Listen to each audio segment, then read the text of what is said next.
बहू कहाँ मर गई? अंदर से आवाज आई, जिंदा हूँ माँ जी। तो फिर मेरी चाय क्यों अभी तक नहीं आई? कब से पूजा करके बैठी हूँ। ला रही हूँ माँ जी। बहू चाय के साथ भजिया भी ले आई। सास ने कहा, तेल का खिलाकर क्या मारोगी? बहू ने कहा, ठीक है माँ जी, ले जाती हूँ।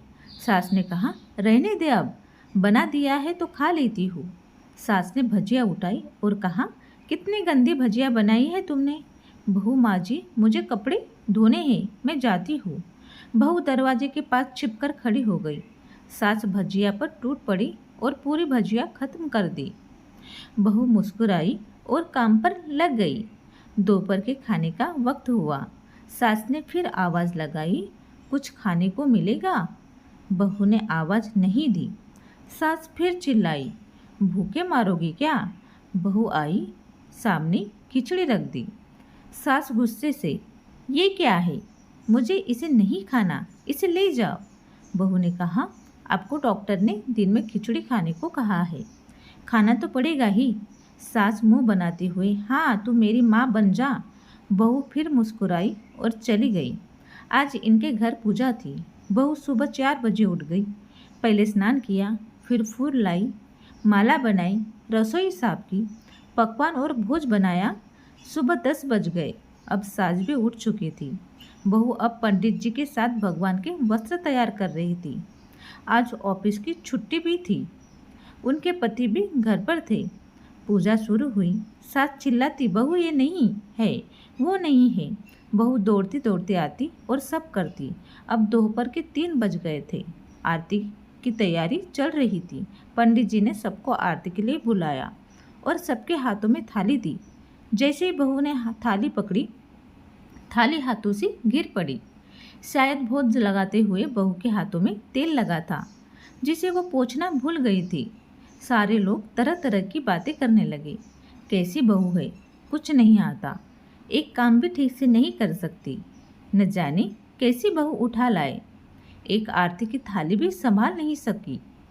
उसके पति भी गुस्सा हो गए, पर सास चुप रही, कुछ नहीं कहा, बस यही बोल के छोड़ दिया, सीख रही है, सब सीख जाएगी धीरे धीरे। अब सबको खाना परोसा जाने लगा। बहू दौड़ दौड़ के खाना देती, फिर पानी लाती। करीब 70-80 लोग हो गए थे। इधर 2 नौकर और बहू अकेली। फिर भी वह सारा काम बहुत ही अच्छे से तरीके से करती। अब उसकी सास और कुछ आस पड़ोस के लोग खाने पर बैठे। बहू ने खाना परोसना शुरू कर दिया। सबको खाना दे दिया गया। जैसे ही पहला निवाला सास ने खाया, तुमने नमक ठीक नहीं डाला क्या?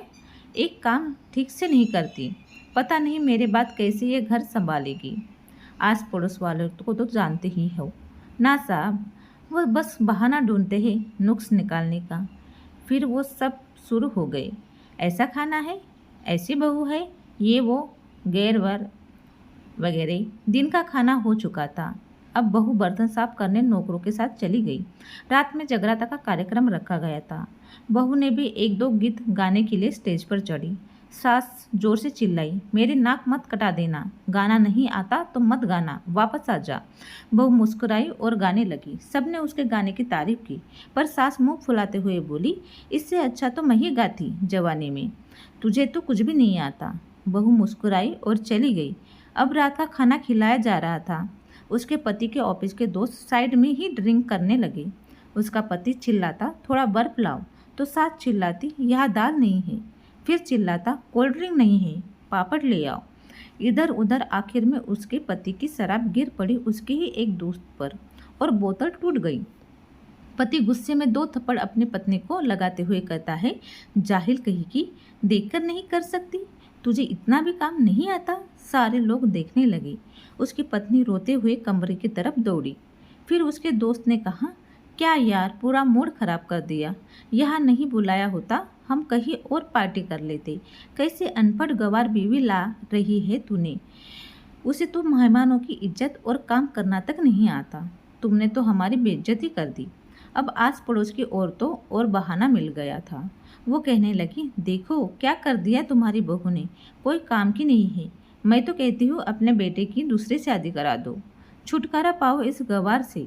सास उठी और अपने बेटे के पास जाकर उसे थप्पड़ मारा और कहा, अरे नालायक, तुमने मेरी बहू को मारा, तेरी हिम्मत कैसे हुई? तेरी टांग तोड़ दूंगी। उसके बेटे के दोस्त कुछ कहने ही वाले थे कि उसकी माँ ने घुरते हुए कहा, चुप, बिल्कुल चुप। यह दारू पीने आए हो, जबकि पता है आज पूजा है और तुम्हें पार्टी करनी है। कैसे संस्कार दिए हैं तुम्हारे माता पिता ने? और किसने मेरी बहू को जाहिल बोला? जरा इधर आओ, चप्पल से मारूंगी अगर मेरी बहू को किसी ने एक शब्द भी कहा तो। अरे पापी, तूने उस लड़की को बस इसलिए मारा कि तेरी शराब टूट गई? पापी, वो बच्ची सुबह 4 बजे से उठी है, घर का सारा काम कर रही है, ना सुबह से नाश्ता किया ना दिन का खाना खाया, फिर भी हंसते हुए सब बातें सुनते हुए ताने सुनते हुए घर के काम में लगी रही है। तेरे यार दोस्तों को वो अच्छी नहीं लगी, जूते से मारूंगी तेरे दोस्तों को जो कभी उन्होंने ऐसा कहा। उसके यार दोस्त चुपके से खिसक लिए। अब सास बहू के कमरे में गई और बहू का हाथ पकड़कर बाहर लाई। सबके सामने कहने लगी, किसने कहा था अपने बहू को घर से निकाल के दूसरे बहू लाने के लिए? जरा सामने आओ। कोई सामने नहीं आया। फिर सास ने कहा, तुम जानते भी हो कि इस लड़की के बारे में? ये मेरी माँ भी है, बेटी भी। माँ इसलिए मुझे गलत काम करने पर डांटती है और बेटी इसलिए कभी कभी मेरे दिल की भावनाएं समझ जाती है। मेरी दिन रात सेवा करती है, मेरे 1000 ताने सुनती है, पर एक शब्द भी गलत नहीं कहती, ना सामने ना पीठ पीछे। और तुम कहते हो दूसरी बहू ले आओ। याद है ना छुटकी की दीदी, अपनी बहू की करतूत? सास ने गुस्से से पड़ोस की महिलाओं को कहा, अभी पिछले हफ्ते ही तुम्हारी मियाँ बीवी भूखे छोड़कर तुम्हें घूमने चले गए थे।